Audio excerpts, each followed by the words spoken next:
And speaking of diplomacy, sometimes it can go horribly wrong. Our next story is a tale of two pictures. It lays bare the Western hypocrisy over women's choice and freedom. Take a look at these two pictures first. The first one shows a child beaten up by the Iranian police. What was her crime? She wasn't wearing the hijab, the head covering or headscarf worn by Muslim women. This child was not wearing it, and she was punished.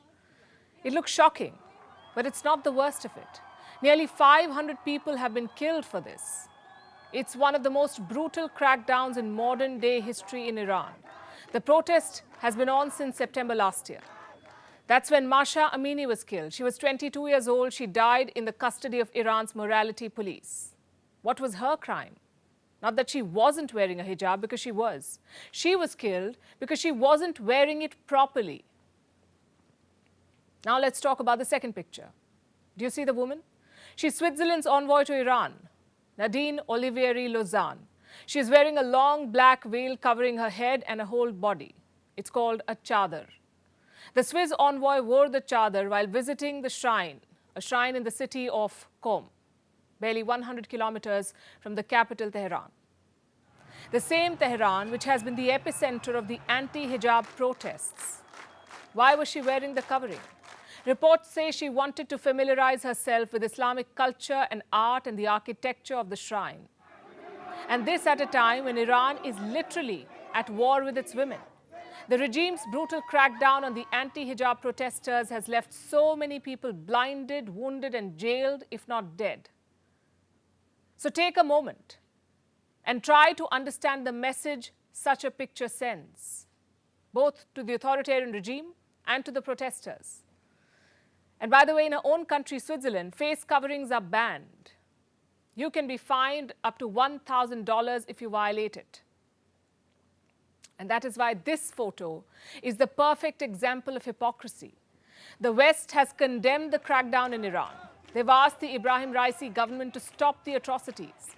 They've expressed their support for the protesters. They've hailed the rights of women. So far, so good. But Europe and America are very good with saying the right things. Because words, as we all know, are cheap and easy. Walking that talk, though, is a different ballgame. Actions require real commitment. The Swiss ambassador could have spoken up for the Iranian women.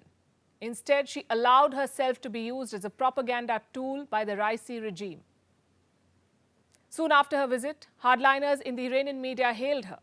Just look at these headlines. Swiss ambassador in Iran wears chadar. Swiss ambassador's visit to Our Lady Mosume shrine in dazzling hijab. This is the narrative, and this is extremely problematic. As problematic as calling the hijab a choice. It is not a choice. Not for the women in Iran and Afghanistan and many other societies. It is an imposition.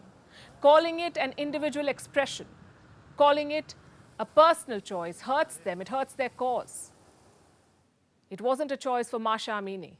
A young woman's life was snuffed out because of rules made by old men who are completely out of touch with reality. The tone-deaf optics of the Swiss ambassador have ironically lifted the veil on Western hypocrisy over women's rights. Because the road to righteousness for Europe and America is paved with convenience. And as they continue with their platitudes and sermons, the Iranian regime is going to extremes to snuff out the protests. But they haven't succeeded.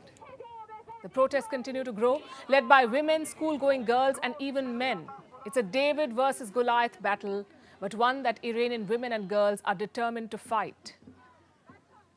And while autocrats can coerce the so-called mighty Western leaders into embarrassing photo ops to further their agenda, they cannot break the defiance of a scared little girl who is not afraid to find her voice and show her bloodied face, because not all superheroes wear capes. Sometimes they appear as little girls taking off their hijabs.